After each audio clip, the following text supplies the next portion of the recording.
Você acha que a graça foi uma solução para um problema que era a lei? A lei foi um problema, a lei não conseguiu salvar o homem, veio a graça? Ou realmente sempre foi o propósito de Deus que nós vivêssemos com a graça? O propósito de Deus sempre foi que para uma relação contínua entre o povo e Deus. Deus sempre buscou esse relacionamento. Tanto é que a gente vai ver em todo momento Deus buscando um relacionamento. Alguns falam, qual que é o propósito eterno de Deus? Ah, salvação. Não é salvação. A salvação é uma consequência de uma vida que nós vamos viver. Mas é o relacionamento. Uma família criada para poder se relacionar. E a gente vai ver isso quando Deus criou Adão e Eva. Quando Deus criou Adão e Eva, o que ele queria? Uma família para se relacionar.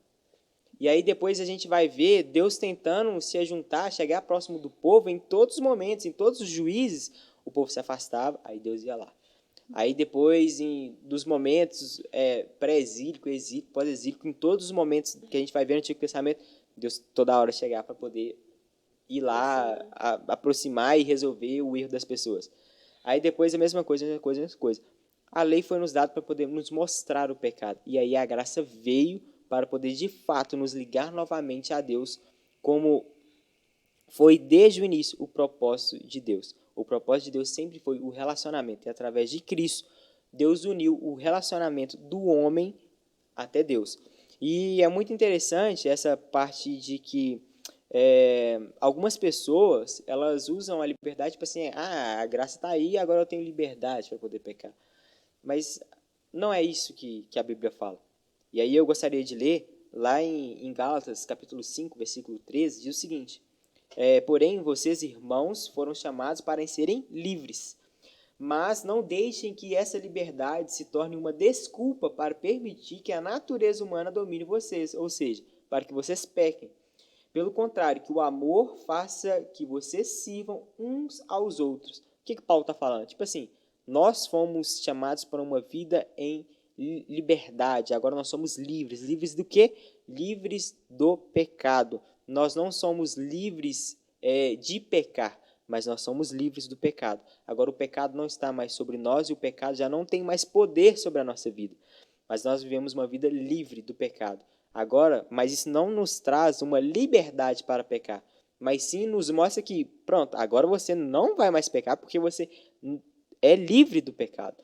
E aí a gente vai entender, tá, beleza, mas como eu posso seguir de fato se você está me falando que eu não preciso fazer nada e que a lei traz essa situação que eu preciso fazer e a graça fala que eu não preciso fazer, o que eu faço?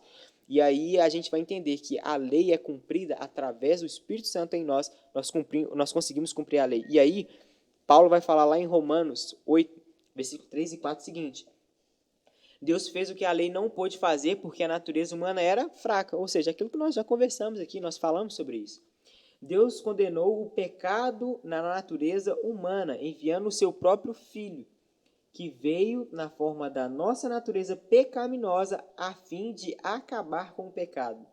Deus fez isso para que as ordens justas da lei pudessem ser completamente cumpridas por nós, que vivemos de acordo com o Espírito de Deus e não de acordo com a natureza humana.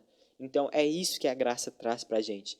Não é uma vida cheia de pecado, não, a graça traz para nós uma vida liberta do pecado e agora através do sacrifício que Cristo fez por nós, eu sou casa de Deus, eu sou habitação do Espírito Santo e eu ajo conforme o Espírito Santo de Deus quer que eu haja. Eu tenho um exemplo que é o seguinte: as pessoas, o erro na vida das pessoas, ela deve ser apenas um acidente. Ela deve ser apenas um acontecido que aconteceu esporadicamente. O pecado na vida do homem, de um cristão, sim, vai acontecer. Em algum momento vai acontecer na nossa vida. Porém, ele não pode ser rotineiro da nossa vida. E aí eu gosto de usar o seguinte exemplo. Um pássaro pode voar, e aí quando você está andando na rua, ele soltar suas necessidades e cair em cima de você. Isso foi o quê? Um acidente. Teve como você, assim, Você não tem como prever. Às vezes aconteceu naquele Ele não momento. ficou te esperando passar aquele momento.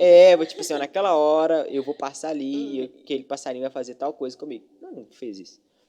Só que quando nós deixamos que esse pássaro venha até nós e que ele chega ali, vai trazer um galhozinho, uma folhinha, quando pensa que não, tem um ninho aqui em cima da nossa cabeça, aí vai ver, veio o passarinho, botou um ovinho, nasceu um filhinho, e aí sai filhinho daqui de dentro. O que isso aconteceu? Eu permiti que isso acontecesse. Eu dei liberdade para que o pecado pudesse estar na minha vida, e aqui eu estou dando, tipo assim, eu estou consentindo. E eu quero que isso esteja aqui, porque um passarinho não chega na nossa cabeça, tipo assim, Já com o ninho colocou pronto. com o ninho pronto, sabe, soltou, tipo, foi embora. Não, o que você vai fazer? O passarinho, primeira coisa, o passarinho vem passando perto de você, o que você vai fazer? Dá um tapão aqui, tentar tirar o passarinho, fazer assim, sai passarinho, para tentar entender, tipo assim, sai fora daqui. É isso que nós fazemos. Você precisa dar liberdade para isso acontecer. Justamente, o pecado, ele só faz o ninho, ele só procria na nossa cabeça se nós damos liberdade à nossa vida. Mas na nossa vida cristã vai acontecer de nós andarmos e o pássaro fazer suas necessidades e cair sobre nós. Mas no momento que acontecer aquilo, nós nos limpamos. E essa limpeza vem através do sacrifício que Cristo fez por nós. Portanto, eu entendo que a graça por um todo, resumindo tudo agora, a graça é de fato um favor que nós não merecemos através da obra que Cristo fez por nós. E quando nós dependemos deste favor, nós dependemos daquilo que Cristo já fez por nós, nós acessamos uma vida aonde nós conseguimos desfrutar da graça e das bênçãos de Deus para a nossa vida.